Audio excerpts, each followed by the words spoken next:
Good morning students, welcome to the class of government schemes. आज हम करने जा रहे हैं अमृतकाल इन 8 मिनट्स। कोशिश करेंगे, जनरली मैंने देखा है कि मेरा वीडियो एक्सटेंड कर जाता है, लेकिन कोशिश करेंगे कि तुरंत कंप्लीट करें। अमृतकाल क्या है? अमृतकाल एक पॉलिसी है, स्कीम है या आइडिया है। ये एक आइडिया है जो कि आइडिया कहता है कि हम अपने 75th इंडिपेंडेंस डे से लेकर 100th independence day, that is 25 years of span में हम बहुत ज्यादा डेवलपमेंट करेंगे। और ये जो काल का समय होता है, that is time span 25 years, ये बहुत ऑस्पिशियस होगा, दैट इज अमृत टाइप का होगा। ठीक है, और यही चीज को हम लोग कहते हैं अमृत काल। तो ये बोलने से हो जाएगा? नहीं, इसके लिए हमें स्कीम्स एंड पॉलिसीज बनाने पड़ते हैं। वही इसका पार्ट है और वही हम आज पढ़ने जा रहे हैं। उससे पहले एक छोटा सा आपको कंफ्यूजन, जो कि 2021 में अमृतकाल वर्ड का नाम पहली बार हमारे पीएम श्री नरेंद्र मोदी जी ने इसका नाम लिया था। ठीक है, और 2023 में हमारा पहला बजट जो अमृतकाल का वो प्रोड्यूस हुआ है। तो ये दो फैक्ट पहले याद रखें। ठीक है, अब इसके इन 2021 15 अगस्त को हमने इंडिपेंडेंस डे अपना सेलिब्रेट किया था 75th, लेकिन 2022 को हमने अपना इंडिपेंडेंस ईयर सेलिब्रेट, डे और ईयर में कंफ्यूजन देखिएगा, ये 75th था, ये डे आपको 75th था, मतलब 2022 में इंडिपेंडेंस डे हमारा 76 था। तो ये बात याद रखिएगा, इसमें बहुत लोगों का कंफ्यूजन होता है। तो ये मैंने एक माइन्यूटली बनाया, इस पे मैंने एक वीडियो भी बनाया, तो उसको आप जाके देख सकते हैं। ठीक है, अब आता है कि सिर्फ बोलने से थोड़े हो जाएगा कि हम डेवलप कर रहे हैं, तो इसके लिए हमें विजन डेवलप करना पड़ता है कि हम करना क्या चाहते हैं इन 25 साल में। तो ये 25 साल में हमारा पहला विजन क्या होगा कि हम टेक्नोलॉजी ड्रिवन वाले सारे काम करेंगे। क्यों भाई ऐसा? क्योंकि हम किसी को कॉपी करना चाह रहे हैं? नहीं भाई, क्योंकि ये डिजिटल एज है, यहाँ पे आर्टिफिशियल इंटेलिजेंस का स्कोप बढ़ते जा रहा है।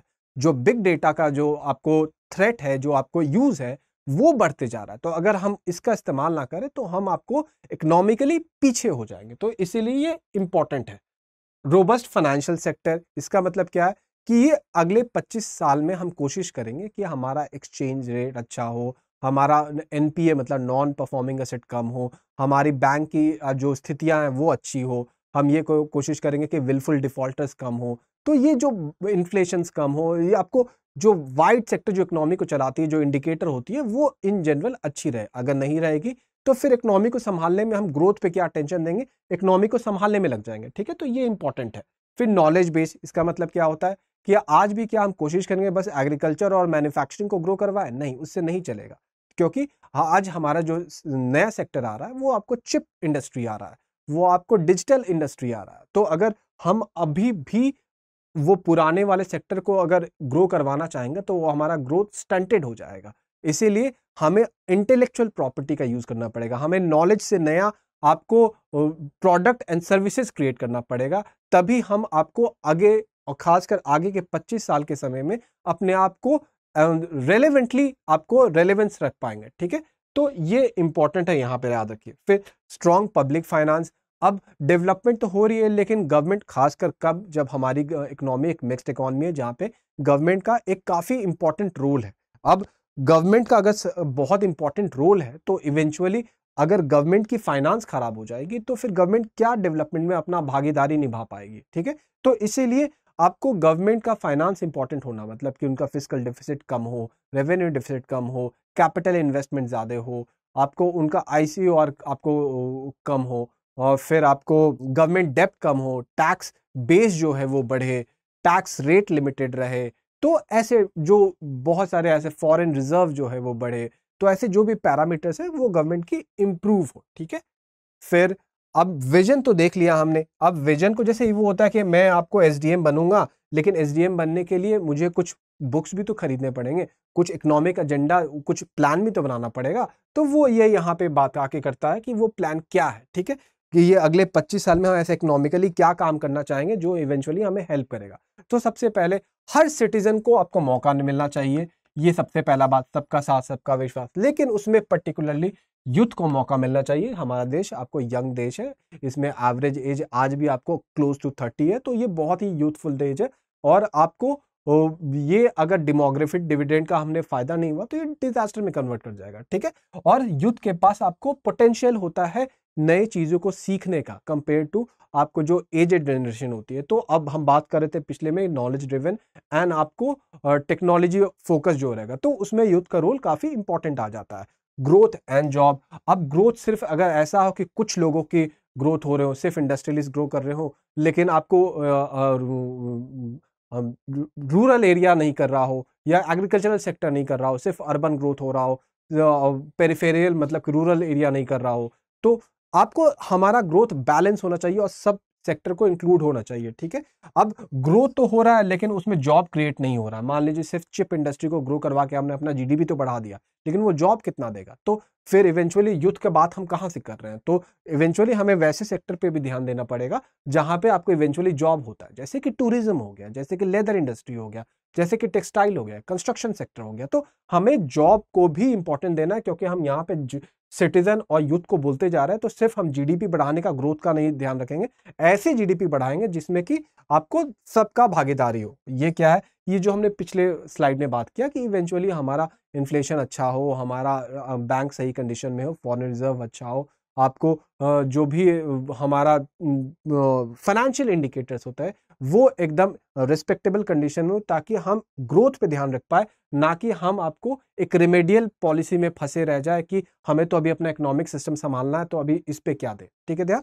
तो ये हमारा होता है कि इकोनॉमिक एजेंडा क्या होगा, ठीक है। अब इकोनॉमिक एजेंडा तो बना लिया, लेकिन कुछ तो सेक्टर को, जैसे होता है कि हाँ भाई मैंने एसडीएम बनना है, फिर बुक्स भी खरीद लिया, अब उसमें इंपॉर्टेंट चैप्टर्स क्या है, तो वो ये इंपॉर्टेंट चैप्टर्स वाला आपको सेक्शन है कि कहां से स्टार्ट करें। तो इस बजट में हमने इन चारों चीजों को चुना कि अगले 25 साल में शुरुआती दौर में हम यहां से पिक करते हैं, 5 साल बाद कुछ और भी आ सकता है। तो पहला क्या है? पीएम विकास बोलते हैं स्कीम का नाम है, इसको भी हम लोग कवर करेंगे, लेकिन अभी क्या है? पीएम विश्वकर्मा कौशल सम्मान। विश्वकर्मा एक हिंदू माइथोलॉजी के हिसाब से जो वर्ल्ड के क्रिएटर है, तो मतलब कि स्कल्प्टर और क्राफ्टमैन जो होते हैं उनको भी हम लोग क्रिएटर की तरह जानते हैं। तो उनके कौशल का हमें सम्मान करना है। सम्मान क्या प्राइस देके करना है, माफलर दे दें? नहीं, ऐसा नहीं। हमको उनको हैंड होल्डिंग करना पड़ेगा। उनके पास अगर कुछ मशीन नहीं है तो उनको मशीन देना पड़ेगा, ताकि वो प्रोडक्शन बढ़ा सके। अगर उनको मार्केट नहीं करने आता है अपना प्रोडक्ट को, तो उसमें हमें उनको हेल्प करना पड़ेगा कुछ प्लेटफॉर्म एक्सेसिबल करवाने के लिए। अगर क्रेडिट नहीं मिल रही है अपने सामान को बेचने के लिए, तो क्रेडिट में हेल्प करना पड़ेगा। और भी ऐसे बहुत सारे हेल्प जो होंगे जो कि उनके वैल्यू को बढ़ा सके। बेसिकली हम उनको एक आर्टिशियन से एंटरप्रेन्योर बना रहे हैं, और इस दोनों का अंतर होगा गवर्नमेंट हैंड होल्डिंग के थ्रू, जो यहां से मिलेगा।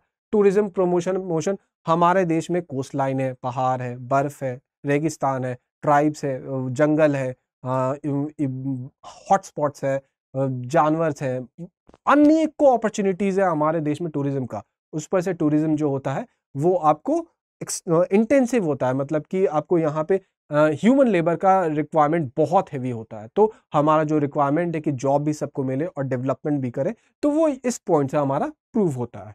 ग्रीन ग्रोथ क्या है?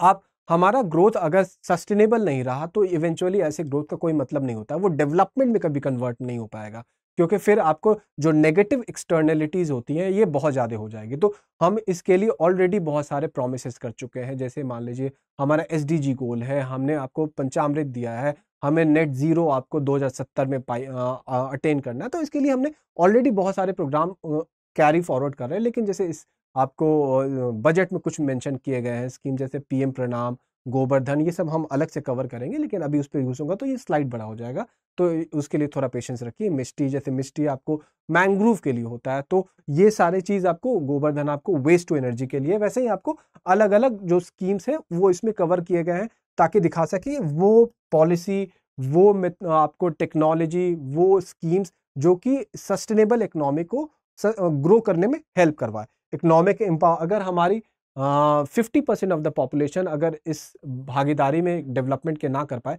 तो ऐसा डेवलपमेंट हमेशा अनइक्वल डेवलपमेंट होगा। और रूरल एरिया में आपको जो इकोनॉमिक डेवलपमेंट होता है उसका चांसेस रिलेटिवली कम होता है अगर आप अकेले काम करें। तो इसीलिए एसएचजी का आपको सेल्फ हेल्प ग्रुप का जो होता है इंपॉर्टेंस बढ़ जाता है। ये सप्तऋषि क्या है? तो इस बजट में 2023-24 में हमने आपको 7 प्रिंसिपल चुना है, जो कि इवेंचुअली हमें गाइड करेगा कि हम ऐसे ऐसे मूव करें तो हमारा जो पिछला 3-4 विजन इकोनॉमिक एजेंडा है वो अचीव हम करते जाएंगे। ठीक है, तो ये प्रिंसिपल को याद कैसे रखें? ठीक है, तो ये पहले हम क्या, हम ना इंक्लूसिव रहेगा, इंक्लूसिव ग्रोथ, क्योंकि सबका साथ सबका विकास इस गवर्नमेंट का मोटो है, सबसे बेसिक मोटो है। अब इंक्लूसिव कैसे हो सकता है? Reaching the last mile. ठीक है, तो रीचिंग द लास्ट माइल हो गया, क्योंकि सबके पास जाएंगे तभी तो इंक्लूसिव होंगे। अब हमको रीच करना है लास्ट माइल को, तो बिना रोड के थ्रू हम जाएंगे नहीं, दैट इज इंफ्रास्ट्रक्चर हमें चाहिए होगा, ठीक है। अब इंफ्रास्ट्रक्चर तो हो गया, लेकिन रोड अगर धूप वाला हो, ग्रीन ना हो, उस पर पेड़ पौधे ना हो, तो आपको ये ऐसा भी रोड बेकार है। तो ग्रीन ग्रोथ हो गया, पेड़ वाला, ठीक है। अब हमारा ग्रीन रोड पे तो चल, लेकिन जाना कहाँ है, हमें यूथ के पास जाना है, क्योंकि हमने बोला है कि यूथ को जॉब देंगे, यूथ के पास सारा वो होता है, ताकत होता है। अब यूथ के पास तो चले गए, लेकिन ये पोटेंशियल इसके पास कितना होता है आपको ही पता है। ये अगर काम करने लगे सही से तो सारा पोटेंशियल निकल जाएगा, और अगर पोटेंशियल निकला तो फाइनेंशियल ग्रोथ तो होना ही होना है। तो ऐसे हम सब हेड को याद कर सकते हैं, और इसके अंदर बहुत सारे और पॉइंट है जो कि हम सप्तऋषि को जब एज अ टॉपिक लेंगे तब डिस्कस करेंगे कि इसके अंदर सारे क्या है, और वो हमें जानना भी है, क्योंकि ये अगले 1-2-3 साल के लिए काफी इंपॉर्टेंट होने वाला है। तो चलिए, ये एक स्मॉल समरी था आपको हमारे अमृतकाल का, और ये देखिए मैंने रिवाइज इसलिए रखा हुआ था कि आपको फिर से समराइज करूंगा, लेकिन उसका जरूरत नहीं है। लेकिन आपको आई होप समझ में आ गया होगा कि इवेंचुअली अमृतकाल है क्या। तो चलिए, लाइक करिए, सब्सक्राइब करिए और शेयर करिए, और देखते रहिए ऐसे ही इस सीरीज को, जिसमें हम हर स्कीम को छोटे समय में कंप्रेस करके बिना कॉम्प्रोमाइज किए हुए डेटा और इंफॉर्मेशन के आपके सामने प्रेजेंट करते हैं।